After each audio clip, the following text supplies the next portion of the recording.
तो फाइनली दोस्तों post matric scholarship 2026-27 का डेट आ चुका है। जी हाँ, ऑनलाइन अप्लाई डेट आ चुका है। तो आखिर कौन से बच्चे इस योजना का लाभ ले सकते हैं? परिवेशिकोत्तर छात्रवृत्ति कहें या जिसको इंग्लिश में कहते हैं हम लोग पोस्ट मैट्रिक स्कॉलरशिप, इसका ऑनलाइन शुरू होने जा रहा है। तो इससे पहले कौन कौन से डॉक्यूमेंट तैयार करके रखने हैं और कितना पैसा मिलने जा रहा है बच्चों को, कौन कौन से क्लास के बच्चे अप्लाई कर सकते हैं, कैटेगरी क्या होगी, यानी नियम और शर्तें क्या हैं, पैसा कितना मिलेगा, सब कुछ की जानकारी आपको मिलने वाली है इस वीडियो में। और मैं आपको बता दूं कि ये योजना जो है ना, बिहार की एक ऐसी योजना है जिसमें मैट्रिक से ऊपर आप चाहे कोई भी क्लास में आप हो या किसी भी कोर्स को कर रहे हो, आपको ये पैसा मिलता है पोस्ट मैट्रिक स्कॉलरशिप के तहत। तो पूरी जानकारी, online apply link, last date और सबसे इंपॉर्टेंट चीज़ कि कौन कौन से डॉक्यूमेंट हमें पहले से तैयार करके रखने होंगे, बोनाफाइड सर्टिफिकेट क्या होता है, कहाँ से बनेगा, सारी बातें मैं स्पष्ट करने वाला हूँ इस वीडियो में। तो पूरी जानकारी, आवश्यक डॉक्यूमेंट, लास्ट डेट, सब कुछ की जानकारी के लिए सिंपली हम गूगल में सर्च करेंगे बिहार बोर्ड इन्फो लिख करके, और बिहार बोर्ड इन्फो लिख के जब सर्च करेंगे जो सबसे ऊपर रिजल्ट आएगा ना, सिंपली उसे क्लिक करके हमें ओपन कर लेना है। यहाँ पर सबसे ऊपर ही एक पोस्ट नजर आएगा, Bihar post matric scholarship 2026 online apply शुरू, लास्ट डेट, आवश्यक डॉक्यूमेंट, यहाँ से करें ऑनलाइन अप्लाई। सिंपली इस पोस्ट को क्लिक करके ओपन कर लीजिएगा। यहाँ पर आपको पूरी जानकारी A to Z सब कुछ डिटेल से मिल जाएगी। सबसे पहले कि ये स्कॉलरशिप किस क्लास और किस किस कोर्स के छात्रों के लिए है, कौन कौन अप्लाई कर सकते हैं बिहार पोस्ट मैट्रिक स्कॉलरशिप 2026 को। तो देखिए, मैट्रिक से ऊपर, मैट्रिक के बच्चे नहीं, मैट्रिक से ऊपर, चाहे आप 11 क्लास में हो, 12 क्लास में हो, साइंस आर्ट्स कॉमर्स तीनों, बीए में हो, बीएससी में हो, बीकॉम में हो, चाहे आप फर्स्ट ईयर में हो इस साल या फिर इस साल सेकंड ईयर में हो, थर्ड ईयर में हो, किसी भी ईयर में हो, MA, MSc, MCom, first year, second year, जो भी साल आपका हो। इसके अलावा आईटीआई है, बीटेक है, बीई है या फिर बी फार्मा है, पॉलिटेक्निक है, कोई भी अन्य medical, law, management, agriculture courses है, आईआईटी, एनआईटी या फिर एनआईएफटी, एम्स के छात्र हों, कोई अन्य डिग्री कोर्स कर रहे हैं आप, कोई अन्य डिप्लोमा कोर्स कर रहे हैं, यानी मैट्रिक से ऊपर कोई भी कोर्स अगर आप कर रहे हैं तो आप इसके लिए अप्लाई कर सकते हैं। 11, 12 दोनों क्लास के बच्चे भी, बीए, बीएससी, बीकॉम पार्ट 1, 2, 3 के भी बच्चे अप्लाई कर सकते हैं इसको। अब रही बात कि ये तो हो गया कि कोर्स, अब इसके बाद कौन कौन से कैटेगरी के बच्चे अप्लाई कर सकते हैं। मैं बता दूं कि इसमें 4 कैटेगरी के बच्चे अप्लाई कर सकते हैं, लड़के और लड़कियां दोनों, चाहे BC1 के हों, BC2 के हों, SC हों या फिर ST हों। मतलब ये हुआ कि जनरल कैटेगरी को छोड़ करके चारों कैटेगरी के लड़के और लड़कियां अप्लाई कर सकते हैं। जनरल के लड़के और जनरल की लड़कियां अप्लाई नहीं कर सकती हैं, बस जनरल कैटेगरी को इस योजना का लाभ नहीं मिलता है। अब सवाल उठता है कि बिहार पोस्ट मैट्रिक स्कॉलरशिप के तहत पैसा कितना मिलता है। तो देखिए, पैसे की पूरी जानकारी यहाँ पर दे दी गई है। इसमें 4 लाख रुपये तक की राशि स्कॉलरशिप के तहत मिलती है, PMS कहें या फिर पोस्ट मैट्रिक स्कॉलरशिप के तहत।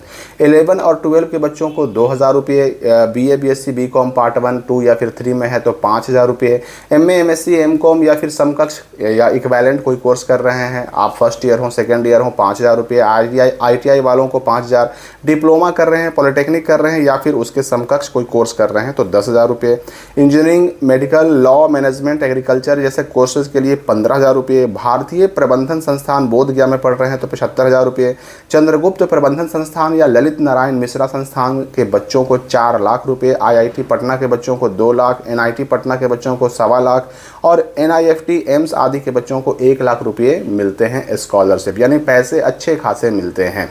लेकिन उसके लिए कुछ नियम और शर्तों को पूरा करना होगा। सबसे पहली शर्त तो यह है कि स्टूडेंट, चाहे वो लड़का हो चाहे लड़की हो, SC या ST या BC1 BC का तो होना ही चाहिए, वो बिहार राज्य का मूल निवासी भी होना चाहिए। मैट्रिक, दूसरी शर्त क्या है कि मैट्रिक से ऊपर किसी क्लास या कोर्स में अध्ययन कर रहे हों, 2026 में पढ़ रहे हों, पढ़ाई छोड़ने वालों को नहीं मिलेगा, ठीक है ना।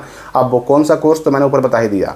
फिर तीसरी शर्त है कि स्टूडेंट, लड़का हो चाहे लड़की हो, बिहार राज्य के अंदर स्थित किसी भी सरकारी या प्राइवेट संस्थान में पढ़ रहे हों। और चौथी शर्त कि जिस संस्था में बच्चा पढ़ रहा है उसका नाम, उस संस्था का नाम मैट्रिक स्कॉलरशिप के पोर्टल पर, पोस्ट मैट्रिक का जो पोर्टल है PMS ऑनलाइन, उसके पोर्टल पर उस संस्था का, उस स्कूल का, कॉलेज का, यूनिवर्सिटी का नाम हो। और पांचवी शर्त यह है कि छात्र या छात्रा BC1, BC2, SC या ST कैटेगरी का हो। फिर छठी शर्त क्या है कि स्वयं और माता पिता सहित मिला करके परिवार की जो इनकम है, आय है, वह 3 लाख रुपये से अधिक वार्षिक नहीं होना चाहिए। मतलब आय प्रमाण पत्र जो आप अपलोड करेंगे ना, वह 3 लाख तक चलेगा, 3 लाख से ऊपर का बना हुआ है तब नहीं चलेगा। फिर सातवीं शर्त यह है कि स्टूडेंट का जो बैंक अकाउंट है आधार से सीडेड होना चाहिए। सीडेड रहेगा तभी आपको आपका पैसा मिल पाएगा। मैं एक वीडियो ला रहा हूं जिसमें आप खुद चेक कर पाएंगे कि मेरा अकाउंट सीडेड है कि नहीं है, और सीडेड है तो कौन से अकाउंट से मेरा आधार सीडेड है, पैसा किस अकाउंट में आएगा, ये वीडियो आ रहा है, ठीक है।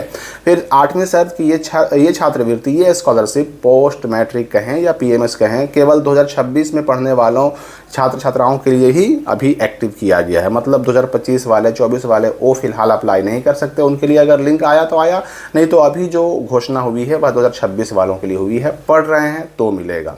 अब सबसे इम्पॉर्टेंट चीज़ कि डॉक्यूमेंट क्या क्या लगेगा।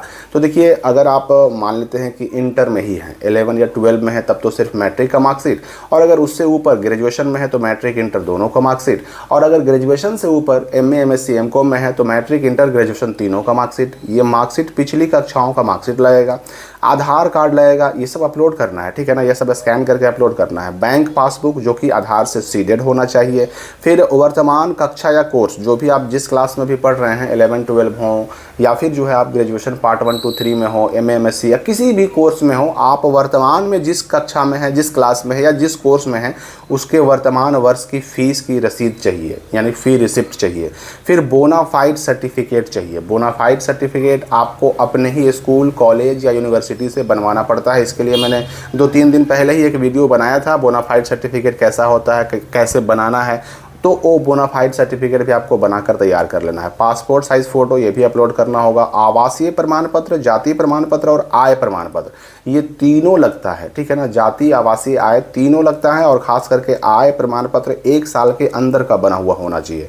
और फिर ऑनलाइन अप्लाई करते वक्त ही आपको मोबाइल नंबर और ईमेल ID भी डालना पड़ता है। और इसका ऑनलाइन करने के लिए जो है ना, सबसे पहले NSP के वेबसाइट से OTR करना पड़ता है, 1 टाइम रजिस्ट्रेशन करना पड़ता है। उसी OTR के माध्यम से फिर आप PMS ऑनलाइन के वेबसाइट से ऑनलाइन कर पाइएगा। तो ये डॉक्यूमेंट्स हो गए। अब इसमें देखिए, ये आवासीय, जाति और आय और बोनाफाइड, ये 4 चीज़ें बना करके रखिए, क्योंकि इसको बना कर रखने की जो बात है ना, वो नोटिफिकेशन में भी कही गई है, तो आप बना करके रख लीजिए, ठीक है। इसके बाद अप्लाई कब से शुरू होगा, तो 15 जुलाई 2026 से पोस्ट मैट्रिक स्कॉलरशिप बिहार के लिए ऑनलाइन अप्लाई शुरू हो जाएगा, 15 जुलाई से, ठीक है। और ऑफिशियल नोटिफिकेशन आप यहाँ पर दे सकते हैं। इसमें कहा भी गया है कि जो भी इच्छुक छात्र छात्राएं हैं उस योजना के अंतर्गत अगर अप्लाई करना चाहते हैं तो आय प्रमाण पत्र, जाति प्रमाण पत्र, आवासीय प्रमाण पत्र और बोनाफाइड प्रमाण पत्र तैयार करके रख लें, ठीक है ना। इसके लिए 15 जुलाई से पोर्टल खोला जाना है। लास्ट डेट की बात करें तो फिलहाल नोटिफिकेशन में लास्ट डेट की घोषणा तो नहीं की गई है, लेकिन नॉर्मली इसके लिए 1 महीने का समय शुरुआत में दिया जाता है, ठीक है ना। जिसे अगर 15/7 से शुरू होगा, 15 जुलाई से, तो 15 अगस्त तक शुरू में रखा जाएगा लास्ट डेट। लेकिन इस लास्ट डेट को 2-3 बार बढ़ाया भी जाता है। तो जैसे ही आगे लास्ट डेट की घोषणा होगी उसकी जानकारी में भी आपको दूंगा।